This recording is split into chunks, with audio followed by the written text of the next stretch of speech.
وَلَنَبْلُوَنَّكُمْ بِشَيْءٍ مِّنَ الْخَوْفِ وَالْجُوعِ وَنَقْصٍ مِّنَ الْأَمْوَالِ وَالْأَنفُسِ وَالثَّمَرَاتِ۔ آیات جہاد میں ایک اہم موضوع، 6 آیات ہیں اس موضوع پر، جن میں سے پہلی آیت یہ ہے، آگے خود دیکھتے جائیے گا، بتاتا جاؤں گا کہ کہاں کہاں وہ آیت آئیں۔ اللہ رب العزت نے قسمیں کھائیں، بہت تاکیدی قسمیں، اور فرمایا کہ جب تک ایک مومن جہاد فی سبیل اللہ میں عملی طور پر شرکت کے ذریعے اور اس کی تکالیف اور مصائب میں کھڑے ہو کر ایمان کے اعلان کے ذریعے اللہ رب العزت پر اپنے ایمان کی صداقت ثابت نہیں کر دیتا، اس وقت تک وہ جنت کی، نجات کی اور ان چیزوں کی امید نہ رکھے۔ ہم حسبتم ان تدخلوا الجنہ کہہ کر خطاب کیا گیا حضرات صحابہ کرام کو، جب وہ دین کے سارے اعمال پورے کر چکے اور سارے اعمال میں بہترین اونچا مرتبہ حاصل کر چکے۔ اللہ تعالی نے فرمایا کہ ابھی بھی تم ان سارے اعمال کی بنا پر اگر یہ گمان کرتے ہو جنت میں داخل کر دیے جاؤ گے تو یہ گمان نہ کرو۔ وَلَمَّا يَعْلَمِ اللَّهُ الَّذِينَ جَاهَدُوا مِنكُمْ، اللہ نے ابھی تک جہاد کرنے والوں کو الگ نہیں کیا اور دکھا نہیں دیا۔ اور قرآن مجید میں واضح طور پر سورۃ الحجرات میں آیت ہے کہ ایمان کامل ہوتا ہی وہی ایمان صادق جس کی صداقت کی گواہی اللہ دیتا ہے، جس میں 4 شرائط پوری ہوں، اور اس میں چوتھی شرط ایک مسلمان کی جہاد فی سبیل اللہ میں عملی شرکت ہے۔ سورۃ الحجرات میں آ جائے گا، واضح طور پر مسئلہ بیان فرمایا۔ اور نبی کریم صلی اللہ علیہ وسلم نے اسی بات کو بیان فرمایا کہ ایک مومن اگر ساری زندگی نہ جہاد کرے عملی طور پر اور نہ سچی نیت کرے جہاد کی، وہ ایمان کامل پر نہیں، نفاق کے ایک شعبے پر مرتا ہے۔ تو ایمان کامل اور ایمان صادق جو اللہ رب العزت کے ہاں جس کی صداقت اور کمال ثابت ہو، جہاد کے بغیر متحقق نہیں ہوتا۔ قرآن مجید میں متعدد جگہ پر اللہ رب العزت نے قسمیں کھا کر، اللہ رب العزت کا تو ویسے فرمانا 1000 قسموں سے زیادہ موقع ہے، لیکن اللہ تعالیٰ نے تاکیدی قسمیں کھا کر اس بات کا اعلان فرمایا۔ اور نبی کریم صلی اللہ علیہ وسلم چونکہ قرآن مجید کے شارح، آپ نے بھی اسی کی شرح میں فرمایا کہ اس کے بغیر ایک انسان نفاق سے بری نہیں ہوتا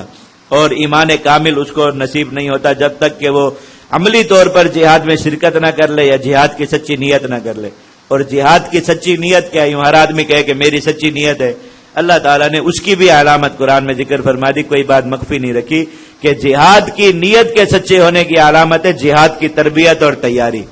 ایک مسلمان اپنے آپ کو جہاد کی تربیت سے مزین رکھے اور اس کی تیاری سے مزین، پھر کہے میری سچی نیت ہے میں نے جہاد کرنا ہے، نہ کر سکے، اللہ رب العزت کی ہاں اس کا عذر قابل قبول۔ ایک آدمی جہاد کی تیاری اور جو ہے وہ تربیت کے بغیر یہ کہے کہ میری جہاد کی سچی نیت ہے، اس کی نیت بھی عند اللہ جھوٹی ہے۔ اللہ رب العزت نے یہ حقیقت بھی خود قرآن میں بیان فرمائی۔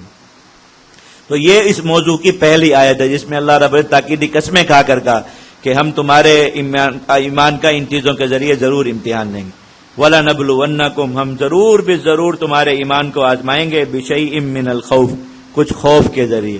دشمنوں کی طاقت کا خوف تمہارے اوپر مسلط ہوگا، جیسے غزوہ بدر کے دن ہوا، جیسے غزوہ احزاب کے دن ہوا کہ حضرات صحابہ کرام کے مضبوط ایمان وَزُلْزِلُوا زِلْزَالًا شَدِيدًا، شدید جھنجھوڑ دیے گئے، وَبَلَغَتِ الْقُلُوبُ الْحَنَاجِرَ، ان کے کلیجے حلق کو آ گئے۔ اللہ رب العزت اتنے خوف سے آزماتے ہیں، اور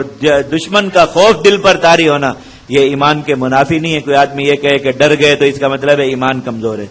طاقت کا، دشمن کا خوف دل پر طاری ہونا یہ ایمان کی کمزوری نہیں ہے، انسان کی فطرت ہے۔ انسان جب بھی کوئی ایسا کام کرے جس کا اسے سابق تجربہ نہ ہو، وہ ضرور کانپتا ہے اور ضرور خوف زدہ ہوتا ہے۔ جہاد تو ان کاموں میں مشکل ترین کام ہے۔ ایک انسان اچھی اعلیٰ تربیت کر کے بھی جائے تب بھی دشمن کا خوف تو اس کے دل پر ضرور طاری ہوتا ہے،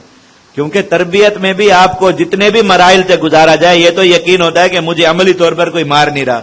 جب دشمن کے سامنے آپ جائیں گے تو آپ کو یہ یقین ہوتا ہے کہ یہ گولی ادھر ادھر نہیں مارے گا، سیدھی مجھے ہی مارے گا۔ تو اس خوف کا تجربہ آپ کو تربیت میں بھی نہیں ہو سکتا۔ تو ہر انسان ڈرتا ہے میدان جہاد میں جا کے۔ کوئی آدمی یہ دعویٰ کرے کہ وہ پہلی بار لڑائی پر گیا اور ڈرا نہیں، وہ جھوٹ بولتا ہے، وہ ضرور ڈرتا ہے، کیونکہ حضرات صحابہ کرام ڈرے، اور کس کا جو ہے وہ حوصلے ایسے ہو سکتے ہیں۔ لیکن جہاد ہی پھر اپنے خوف کو زائل کر دیتا۔ حضرات صحابہ کرام غزوہ بدر میں 1000 کے لشکر کے سامنے کھڑے تھے اور گھبرائے، اور پھر روم و فارس کی لڑائیوں میں 60 صحابہ 60,000 کے لشکر کے سامنے کھڑے تھے، نہیں گھبرائے۔ ان کے اندر کا یہ خوف جہاد کر کر کے زائل ہوا، ختم ہوا۔ غزوہ احزاب کے دشمنوں کے 4-5 ہزار لشکر کے سامنے صحابہ کرام کے اللہ نے خود فرمایا کلیجے حلق میں آ گئے تھے، اور روم و فارس کے لاکھوں کے لشکروں کے سامنے جا کر وہ کھڑے ہو گئے تو ان کو ذرا بھی پرواہ نہیں ہوئی، خوف ہی نہیں ہوا۔ تو جہاد نے خود اس کا خوف جو ہے وہ زائل کیا، اور ایسا ہی ہوتا ہے۔ ایک آدمی لڑائی کے میدان میں جاتا ہے ضرور ڈرتا ہے، اس کی آنکھیں بند ہوتی ہیں، اس کے جسم پر جھرجھری آتی ہے، خوف کا عالم طاری ہوتا ہے، لیکن وہ اپنے آپ کو مضبوط کر لیتا ہے، میدان میں کھڑا رہتا ہے، ایک لڑائی، دوسری لڑائی، تیسری لڑائی کے بعد پھر لڑائی اس کے لیے دنیا کا آسان ترین کھیل بن جاتی ہے کہ اس کو پھر اس کے بغیر مزہ اور چین بھی نہیں آتا، سکون بھی نہیں آتا۔ اور اس تجربے سے جو شخص بھی اللہ نے جس کو اپنے راستے میں جہاد کی توفیق عطا فرمائی ہے وہ ضرور گزرا ہے، تو بصیرت کی بنیاد پر وہ یہ بات کہہ سکتا ہے کہ جہاد کا خوف آتا ہے، اور پھر انسان کا ایمان خود لڑائی کی وجہ سے ایسا ہو جاتا ہے کہ اس کو جہاد کا خوف باقی نہیں رہتا۔ تو اللہ تعالیٰ نے فرمایا کہ ہم اس خوف کے ذریعے تمہیں ضرور آزمائیں گے، تمہیں دشمنوں کے سامنے کھڑے ہو کر کلمہ پڑھنا ہے، تب پتہ چلے کہ لا الہ الا اللہ کی حقیقت کیا ہوتی ہے۔ گھر میں بیٹھ کر پڑھنا، تسبیح پر پڑھنا بہت آسان ہے، ایسے میدان میں جہاں اوپر طیارے پھر رہے ہوں، ڈرون بھی طاق میں ہوں، آگے سے بھی گولے آ رہے، جب وہاں پر کھڑے ہو کر انسان لا الہ الا اللہ کہ ایمان وہاں پر طے ہوتا ہے۔ والجوع، بھوک کا امتحان، اللہ رب العزت اس سے تمہیں آزمائیں گے کہ جہاد میں تم پر ہی آئے گی، جیسے حضرات صحابہ کرام پر، نبی کریم صلی اللہ علیہ وسلم پر غزوہ احزاب اور غزوہ تبوک، یہ شدید بھوک کے دو امتحان تھے۔ غزوہ احزاب قحط کے زمانے میں ہوا، صحابہ کرام کو اللہ کے نبی صلی اللہ علیہ وسلم کو پیٹ پر پتھر باندھنے پڑے، اور غزوہ تبوک شدید گرمی کے اور دور دراز سفر تھا اور قلت کا لشکر تھا مسلمانوں کے نہیں تھا، تو غزوہ تبوک کے ابتدائی ایام میں ایک دانہ کھجور کا